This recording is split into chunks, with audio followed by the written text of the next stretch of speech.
Hello students, today we are going to discuss a very important topic, that is liver function test. Liver, as you know, is one of the most important organ in our body. Liver stands out to be the potential organ in which many biochemical reactions are performed. It is also one of the organs which detoxifies various toxins which are flowing in the blood or in the body. So the function of liver is very crucial. So we are going to understand that how would we analyze that liver is functioning well or not. As you can see, and we have studied in the previous classes, that liver performs many functions. To an approximation, there are 500 biochemical reactions which are carried on in liver. Some of the examples are they help in the metabolism of protein, carbohydrates and lipids. It also helps in the biosynthesis and breakdown of blood cells. Detoxification, as I said, detoxifies. Detoxification of endogenous and exogenous compounds, whichever are present in the body. It also helps in the formation of bile, and as you know, bile stands out to be a emulsification factor for fat, and also it helps in storage of glycogen. You should also know glycogen is stored not only in liver but also in the skeletal muscles. Next, following the functions, it also helps in the formation of urea, and as you know, there is a particular chain of reaction for the formation of urea and ketone bodies. It also helps in conjugation of steroid hormones, detoxification of drugs and toxins, biosynthesis of plasma protein like albumin and globulin. It also helps in inactivation of polypeptide hormones. Significance of healthy liver to biochemical process occurring in living organism cannot be overemphasized. Means you need to understand that all the biochemical reactions which are being carried out by the liver is a specific indices of the health of a person. Now, to understand what is liver function test or how does liver function test help us, as you can see, liver is an important organ to the body, and liver function test stands out to be one of the most routinely carried out tests. So we have few number of indices that are present and which need to be evaluated. So what do we come to know by an LFT or liver function test? It will give you the crude indices, or it will give you a rough idea about the hepatic structure, cellular integrity and function. That is the liver in a normal state or not? Are the cells in the liver that are hepatocytes, are they healthily functioning or they are being destroyed? And also about various functions as we have discussed earlier, are they performing the functions normally or not? Based on the measurement of the substances, that is, we will see that what are all indices are being examined.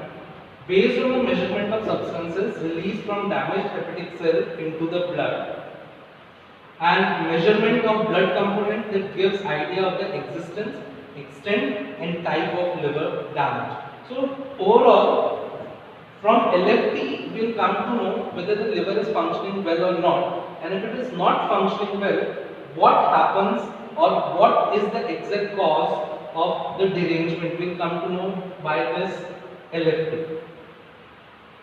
So last point for this functioning, that is LFT provides us useful information about the presence and severity of hepatobiliary injury or impairment of liver function. So this is self-explanatory. Now next we'll look into that what all things we would be considering in LFT. The first thing is bilirubin. As you all know, it is a bile pigment. It is present in two forms, conjugated and unconjugated. We'll discuss what is the difference between conjugated and unconjugated later. Next we have SGOT, which is also known as ALT. The full form stands for alanine aminotransferase. Next is SGPT, that is aspartate aminotransferase, AST. Then we have ALP, which is known as alkaline phosphatase. Then we have GGTP, that is gamma glutamyl transpeptidase, and 5-nucleotidase. We have two more, that is serum or plasma albumin and total protein. So if we consider all these things in an LFT, we will come to know whether the liver is functioning well or not. So as we have discussed that it gives you a rough idea about the hepatocellular damage. So in this LFT, we will be considering whether there is some damage done to the hepatic cells or not. Then comes the next one, that is SGOT and SGPT. As we have discussed, they have their short names as ALT and AST, are measure of integrity of hepatocytes, whether they are coordinately functioning or the extent of damage that we come to know, that is by these two indices of SGOT and SGPT. Again, SGOT and SGPT level in plasma are sensitive indices to hepatocellular damage. They also are located mainly in the periportal area of the hepatocytes, thus do not give a reliable indices of centrilocular liver damage. So in case if you find altered measurements of SGOT and SGPT, what we come to know that the periorbital area of the hepatocytes, means the peripheral region of the liver, they will give you indices of the peripheral region, but the central lobular liver damage cannot be assessed with SGOT and SGPT.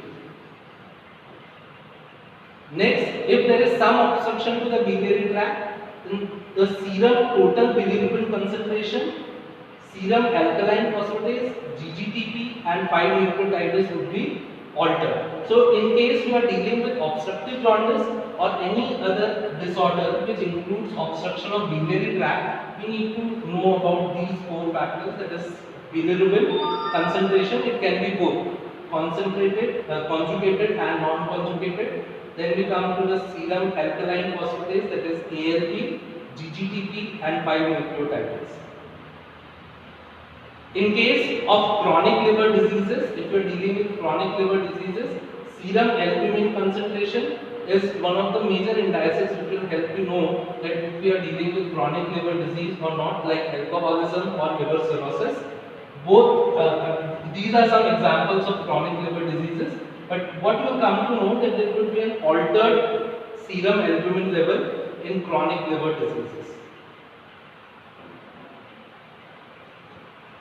Now the question is, it's a very good question, can a single biochemical test be used to assess liver function? No, this is not possible because there are many functions being performed by the liver and all of the important metabolites that we have analyzed like SGOT, SGPT, ALP, GGTP, 5-nucleotides, these all will give you together will give you a state where the liver is not functioning well. So LFT is used to determine hepatic dysfunction, if any, but it would be in an integrated form. You cannot just use one single metabolite to assess this.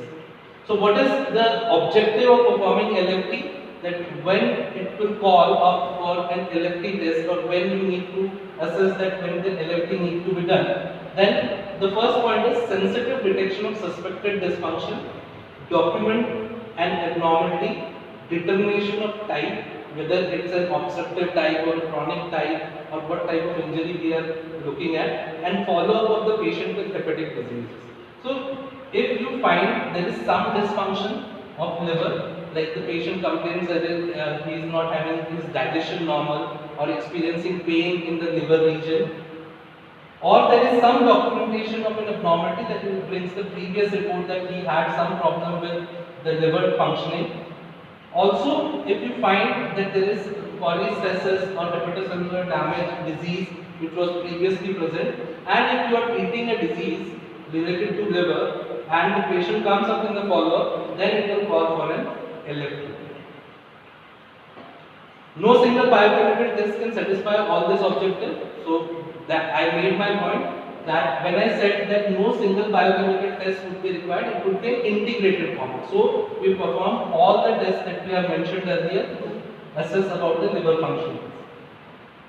Each selected test must satisfy the following, that is diagnostic sensitivity in screening of dysfunction, specificity for liver disease, and selectivity in differentiating these disorders. And we will see subsequently that all the biochemical tests included in LFT, they have a specific purpose or they direct you to a specific direction that what can be the possible disease the liver is suffering from.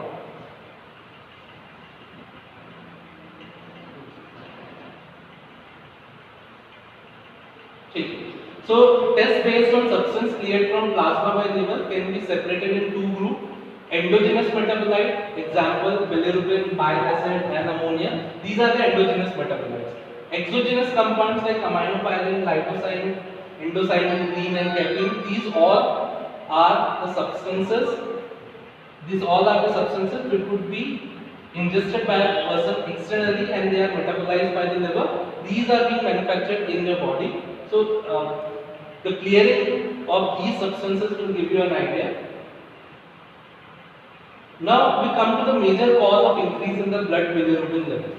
That what are the major causes of increase in the blood bilirubin level? The first biochemical test that we run is for the bilirubin. As you remember, we have discussed in the previous slide. Major cause for increase in bilirubin level in the blood. First is hemolysis. Now, in order to understand why hemolysis will increase the amount of bilirubin, you must remember that whenever RBCs are destroyed in spleen, they are broken down into heme and globin, that's the hemoglobin part of RBC, and that is further processed into a pigment like bilirubin.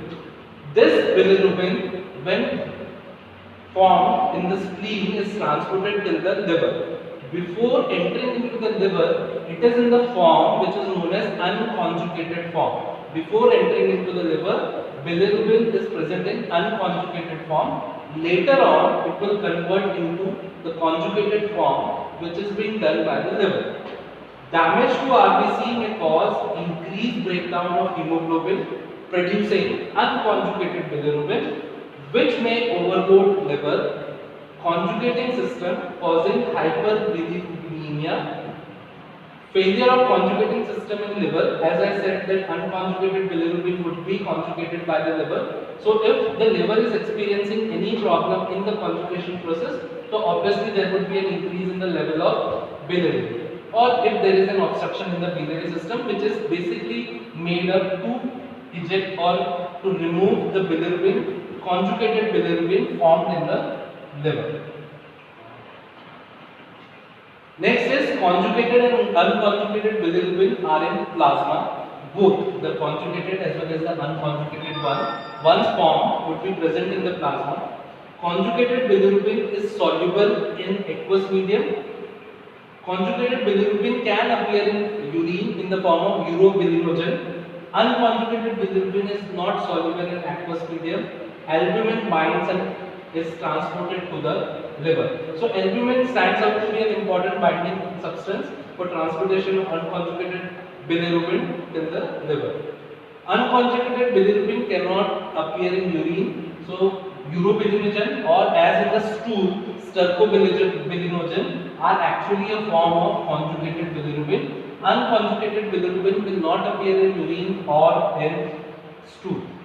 Unconjugated bilirubin is neurotoxic. As you can understand, neurotoxic word. Toxic means it's poisonous and neuro means it's affecting your nervous system.